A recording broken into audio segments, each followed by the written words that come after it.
faire un appui par rapport au soutien, à la prise en charge des agents communautaires.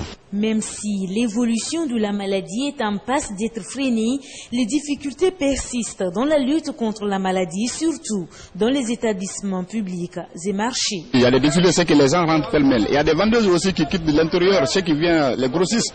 Vous comprenez, quand ils débarquent leurs produits dans le marché, ils ne sont pas comme ceux qui sont là. Donc les mesures ne sont pas les mêmes. Les autorités sanitaires sont optimistes et estiment que ce troisième pic de la maladie a été mieux géré en Guinée que dans d'autres pays de la sous-région. Mais il faut continuer de rester vigilant. Ce lieu a du mal à rester propre, c'est la cité de Solidarité. Des centaines de familles y vivent avec comme voisins immédiats des tas d'ordures.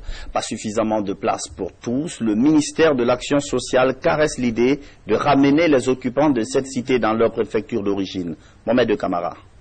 Des cabanes de fortune érigées en dortoir, des eaux usées qui stagnent ça et là, voici entre autres l'image qu'offre la cité de Solidarité à ses visiteurs. Une cité qui ne répond plus à sa mission première, celle de doter les personnes handicapées d'un métier en vue de leur insertion socio-professionnelle. Pour inverser donc cette image insoutenable, les autorités du ministère de l'Action sociale ont décidé de transférer ces personnes handicapées dans leur préfecture d'origine. Plus de 300 personnes sont concernés par la mesure. Des dispositions au niveau du département ont été prises à ce que les convois soient humanisés et que les personnes concernées, les intéressés, arrivent à destination sans heurts, sans problème. Il s'agit strictement de quelques mesures qui permettraient à ces individus-là, qui sont aujourd'hui dépaysés, qui ont quitté leur milieu depuis un très bon bout de temps, de ne pas y retomber comme de véritables personnes étrangères. Et que ces individus-là aient de quoi manger pour un certain temps. La démarche vise à faire éviter aux occupants des lieux le risque d'épidémie à cause de l'insalubrité. Nous sommes tellement satisfaits de ce projet, nous l'avons conçu ensemble. Et vraiment, le gouvernement nous a appuyés. On est tous des Guinéens, mais chacun est sur lui. Nous aussi, on n'a pas l'habitude de citer de solidarité ici. C'est le problème qu'on nous envoie. Wallah, je veux que vous me donniez quelque chose là. Je vais quitter ici aujourd'hui même. Le ministère de l'Action sociale est donc déterminé à redorer le blason de cette cité. Il a même obtenu un financement pour sa reconstruction. Les travaux ont déjà débuté. L'actualité nationale, c'est aussi cette fin de formation pour plus de 400 soldats. Il constitue désormais la 11e promotion à bénéficier du diplôme d'aptitude technique niveau 1. La cérémonie de remise, c'était hier. L'initiative s'inscrit dans le cadre de la réforme des forces de défense. Serge Alassane Diaby.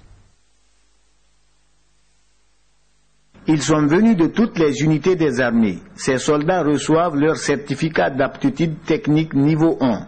Au terme de 4 mois de formation, ici au centre d'instruction d'infanterie du kilomètre 36. Ces stagiaires auront comme tâche tenir les fonctions du chef d'équipe au combat et le rôle du gradé de semaine dans un corps de troupes. Au vu des résultats obtenus, nous pouvons affirmer que le stage a été à la hauteur des attentes de la hiérarchie militaire, dont le but était d'assurer une formation de qualité aux stagiaires. Je vous invite à mesurer avec l'humilité l'ampleur de vos responsabilités dans les unités.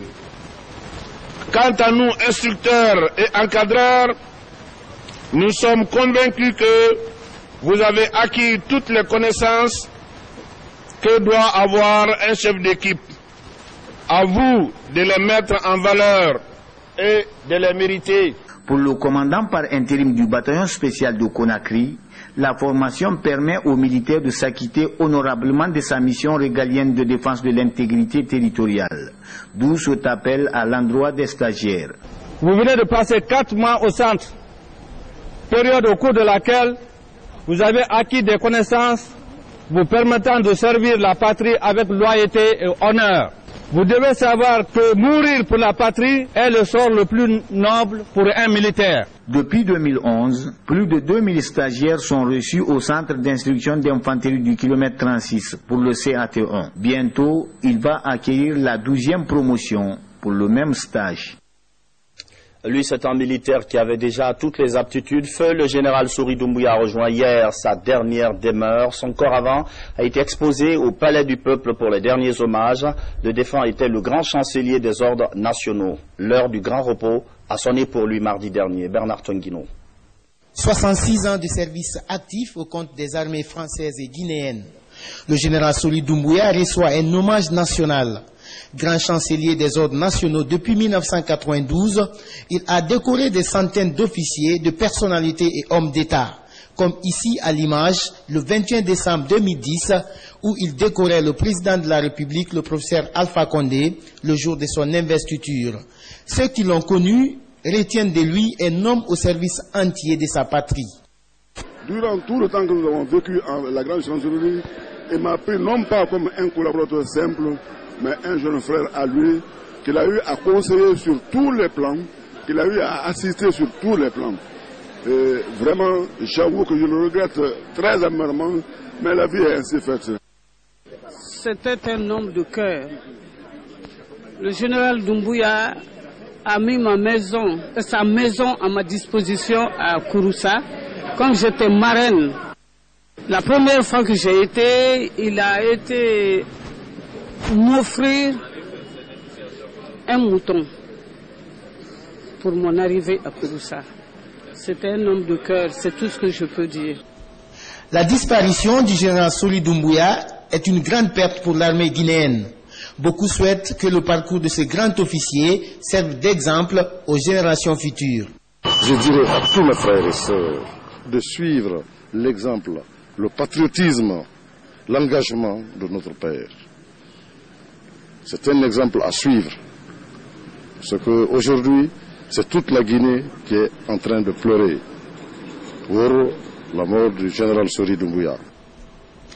Plusieurs fois ministre de la République sous Lansana Conté, le général Sori Doumbouya a côtoyé tous les régimes politiques depuis l'indépendance. Il rejoint sa dernière demeure ce vendredi au rythme de la fanfare et du défilé de tous les corps militaires et paramilitaires guinéens.